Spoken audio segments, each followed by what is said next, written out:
શ્રી વિદ્યાધીશ વિદ્યા સંકુલ ભાવનગર, હું નિકુંજ કેવડિયા તમારું હાર્દિક સ્વાગત કરું છું. આજે આપણે ધોરણ 10 પ્રકરણ 5 સમાંતર શ્રેણી એનસીઆરટી કોર્સ અને તેમાં લેક્ચર નંબર 5 ભણીશું. આ અગાઉ 4 લેક્ચર પ્રકરણ 5 માટેના મુકાઈ ગયા છે. આજે જોવાની છે રીત નંબર 2B. એ પહેલા શરૂ કરીએ તે પહેલા રીત નંબર 2A નો અગાઉનો એક દાખલો મેં તમને કહ્યું હતું કે હું ગણાવીશ. તમે પ્રેક્ટિસ કરજો અને મને કોમેન્ટ અથવા તો વોટ્સએપમાં મોકલજો. ઘણા બધા વિદ્યાર્થીઓએ બહુ સારો એવો પ્રયત્ન કર્યો છે અને દાખલાનો જવાબ સાચો આવ્યો છે. રીત પણ સાચી છે અને જવાબ પણ સાચો છે. ઘણા વિદ્યાર્થીઓએ પ્રયત્ન કર્યો નથી અને છોડી દીધો છે. તેમ છતાંય હું અહીં તે દાખલો ભણાવું અને પછી આપણે રીત 2B તરફ આગળ વધીએ. તો અગાઉની લેક્ચર નંબર 4 જો તમે ન જોયો હોય તો એ વિડીયો જોઈ લો. ક્રમમાં 1, 2, 3, 4 લેક્ચર જોશો તો જ તમને ખ્યાલ આવશે કેવી રીતે સમાંતર શ્રેણીમાં કામ કરવાનું છે. તો રીત નંબર 2A નો અંતિમ જે F દાખલો હતો તે આપણે જોઈ લઈએ.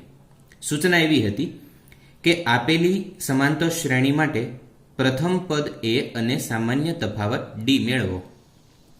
ત્યારે મેં ચોખવટ કરેલી કે જો સમાંતર શ્રેણી કહી દેવામાં આવે તો તમારે સમાંતર શ્રેણી ચેક કરવાની જરૂર નથી. તેમ છતાં ઘણી વખત વિદ્યાર્થીઓને હેરાન કરવા માટે અથવા તો કન્ફ્યુઝ કરવા માટે આ પ્રકારના દાખલાઓમાં સમાંતર શ્રેણી આપતા નથી. તો અહીં આપણે આ પ્રકારનો 2 પદ ઘનવાળા છે અને 1 પદ ઘન વગરનું છે. પરંતુ તેમ છતાંય આપણે અહીં જોઈએ કે પ્રથમ પદ છે તે 2/3 છે, 3/3 છે. હવે આ સમાંતર શ્રેણી છે કે કેમ તે ચેક કરવા માટે આપણે તેને સાદા સ્વરૂપમાં લખીએ. જેમ કે 2/3 એટલે 2 દુ 4 દુ 8, પછી 3/3 એટલે 3 તેરી 9 તેરી 27 અને 46 ડેશ ડેશ ડેશ. તો આ શ્રેણી થઈ 8, 27, 46. આપણે 2 ક્રમિક પદો વચ્ચેનો તફાવત મેળવીએ. A2 - A1 બરાબર 27 - 8.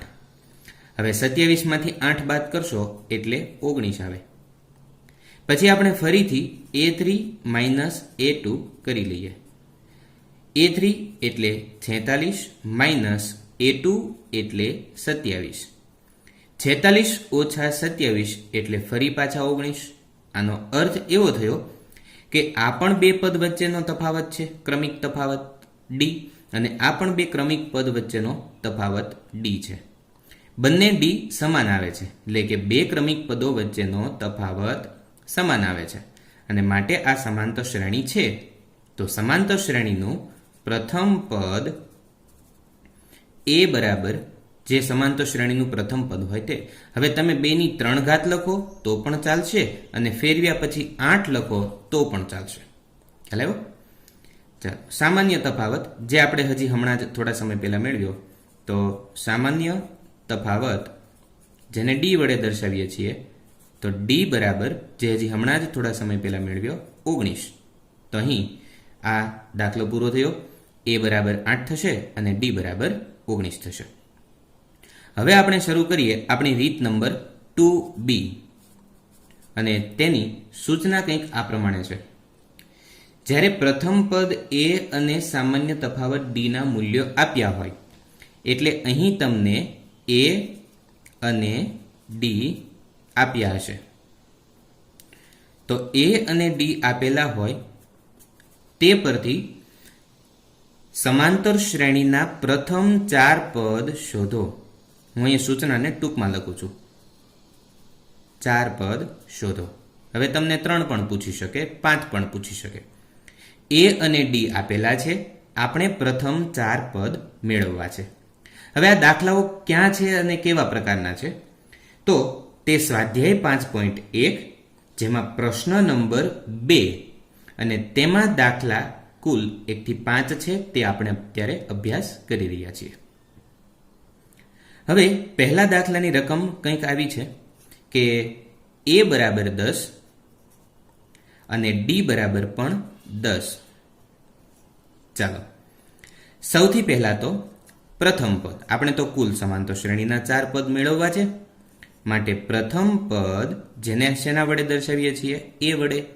તો એ બરાબર 10, એટલે પહેલું પદ એ છે, એ બરાબર 10. જે એ હોય તે પહેલું પદ ગણાય. પ્રથમ પદ એ બરાબર 10. હવે આપણે જાણીએ છીએ કે પ્રથમ પદમાં તમે કોઈ ચોક્કસ સામાન્ય તફાવત ડી ઉમેરશો એટલે પછીનું પદ બનશે. તો અહીંયા આપણે બીજું પદ લખીએ. બીજું પદ તો એ કેવી રીતે બનશે? જે પ્રથમ પદ 10 છે તેમાં ડી ઉમેરો. તો પ્રથમ પદ ડીમાં 10 ઉમેરીએ એટલે કે 10 વત્તા 10 બરાબર 20. એટલે બીજું પદ કેટલું મળ્યું? તો એ મળ્યું 20. એ જ રીતે ત્રીજું પદ મેળવીએ. તો ત્રીજું પદ એટલે તો હવે બીજા પદમાં ડી ઉમેરો. બીજું પદ હમણાં મળ્યું આપણને 20, તેમાં ઉમેરો ડી. એટલે 20 વત્તા ડી કેટલો છે? 10. અને 20 વત્તા 10 એટલે 30. જુઓ, પહેલું પદ 10, બીજું પદ 20, ત્રીજું પદ 30 અને ચોથું પદ મેળવીએ. તો ચોથું પદ બરાબર ત્રીજું પદ કેટલું હતું? 30. એમાં ડી ઉમેરો તો કે વત્તા ડી. 30 વત્તા ડી. ડી કેટલા છે? 10. તેથી 30 ને 10 40. તેથી સમાંતર શ્રેણીના પ્રથમ 4 પદ કયા કયા થશે? 10, 20, 30, 40 છે. તો આ રીતે તમારે એ અને ડી આપ્યા હોય તેના આધારે પ્રથમ 4 પદ મેળવવાના છે. હું તમને બીજો દાખલો પ્રેક્ટિસ કરવા માટે આપું. જો તમને હજી કન્ફ્યુઝન હોય તો તમે આ પહેલો દાખલો બીજી વખત જોઈ લો અને પછી તમે પ્રેક્ટિસ કરો જાતે. રકમ લખું છું. એ બરાબર -2 અને ડી બરાબર 0. આ તમારે જાતે પ્રયત્ન કરવાનો છે. ચાલો હજી એક જાતે પ્રયત્ન માટેનો દાખલો આપું છું, ત્રીજો, જે છે એ બરાબર 4 અને ડી બરાબર -3. ખાસ ધ્યાન રાખવાનું, જ્યારે તમે -3 ઉમેરો છો ત્યારે તમારે ડી ને ઉમેરવાના છે. એ વત્તા ડી, તો 4 વત્તા -3 અને જે સાદુરૂપ થાય તે સાદુરૂપ પ્રમાણે તમારે દાખલો ગણવાનો છે. ખ્યાલ આવ્યો? છતાંય ન આવડે તો મને કોમેન્ટ કરજો અથવા તો વોટ્સએપમાં ફોટો પાડીને મોકલજો કે આ દાખલો નથી આવડતો, તેનું સોલ્યુશન કરી અને તમને મોકલાવીશ. બરાબર? જો વધુ વિદ્યાર્થીઓને નહીં ફાવે તો આપણે ફરીથી તેનો નેક્સ્ટ લેક્ચરમાં આ જે દાખલો છે તે તમને ગણાવીને આપીશ. આપણે જોઈએ એનાથી થોડા અઘરા એવા 2 દાખલાઓ બીજા વધારે જોઈએ, જેના માટે દાખલા નંબર 4 જોઈએ. દાખલા નંબર 4માં રકમ કંઈક આ પ્રકારે છે. એ બરાબર -1 અને ડી બરાબર 1/2. તો એ અને ડી આપ્યા હોય, આપણે પ્રથમ સમાંતર શ્રેણીના પ્રથમ 4 પદ મેળવવા છે. તો પ્રથમ પદ છે એ બરાબર -1. બરાબર છે? તો આપણે લખીએ પ્રથમ પદ એ બરાબર -1 જે આપણને આપ્યું છે. પછી બીજું પદ કેવી રીતે મળે? તો બીજું પદ આપણને મળે પ્રથમ પદમાં ડી ઉમેરો. પ્રથમ પદ -1, તેમાં ડી ઉમેરો 1/2, સાદુરૂપ આપો, લસા 2, 2 એકા -2, બરાબર, અને +1, બાદબાકી કરો તો -2 + 1 એટલે -1 છેદમાં 2.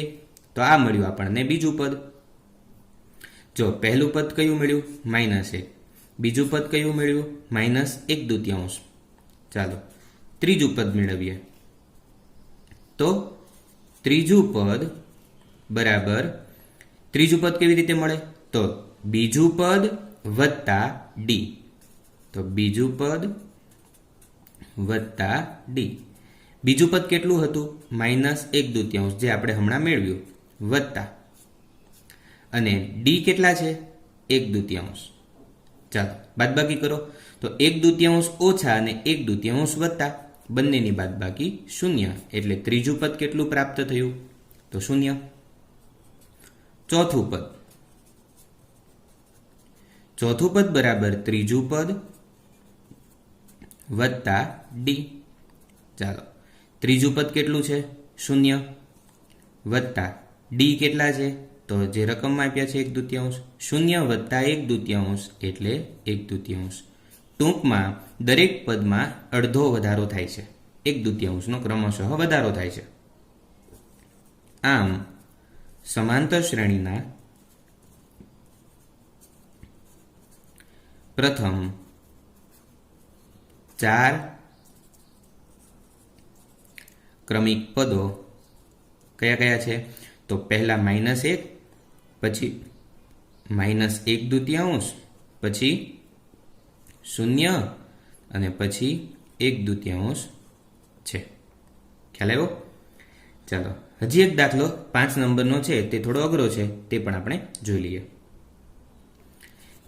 a બરાબર -1.25 અને d બરાબર -0.25.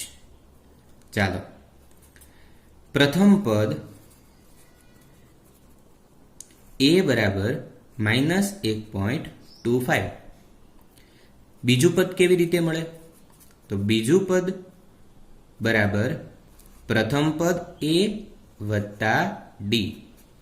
a કેટલા છે? -1.25 અને વત્તા d કેટલા છે? કૌંસમાં -0.25. ધ્યાન રાખજો -0 પોઈન્ટ છે. બાદબાકી કરવા માટેનું સ્ટેપ -1.25 વત્તેવો છે ઓછા અને 0.25. ચાલો સરવાળો કરો તો અહીં સમાન નિશાની એટલે સરવાળો થશે. 1.25 અને 0.25 એટલે 1.50 અને મોટા પદની નિશાની માઇનસ એટલે -1.50. ત્રીજું પદ જોઈએ.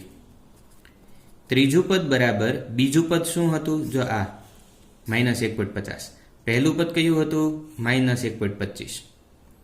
તો અહીં ત્રીજું પદ -1.50 વત્તા ડી. તો -1.50 વત્તા ડી કેટલા છે? -0.25.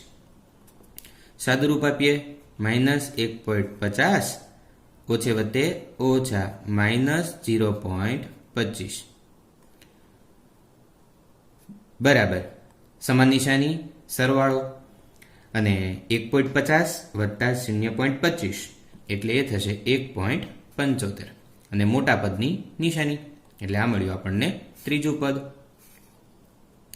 હવે મેળવી લઈએ ચોથું પદ.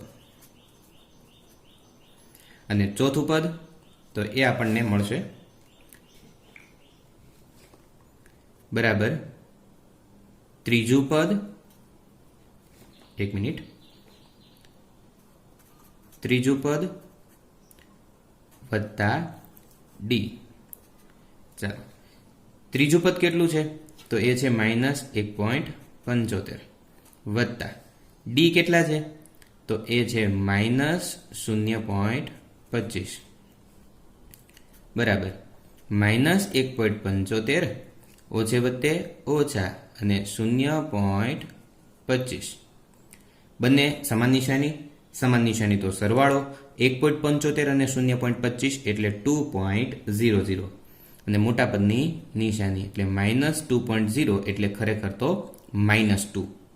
ખ્યાલ આવ્યો? તો આમ અહીં સમાંતર શ્રેણીના પ્રથમ 4 પદ છેલ્લું વાક્ય નીચે લખવાનું છે, જે લખી લ્યો તમે. પહેલું પદ કેટલું છે? તો એ છે -1.25. બીજું પદ -1.50. ત્રીજું પદ -1.75 અને ચોથું પદ -2.0 એ સમાંતર શ્રેણીના પ્રથમ 4 પદ છે. તો આ રીતે આપણે રીત નંબર 2A નો અભ્યાસ કર્યો, પછી 2B નો અભ્યાસ કર્યો. પ્રેક્ટિસ માટે વધારે દાખલાઓ નથી આપતો, પરંતુ આ જે દાખલાઓ છે તે જ દાખલાઓ 1 થી 5 એ તમારે તમારી રફ નોટમાં એકવાર જાતે રકમ લખી અને જાતે પ્રેક્ટિસ કરવાના છે. એટલે આ દાખલાઓ છે તે તમારે જાતે ગણવાના છે. આમાં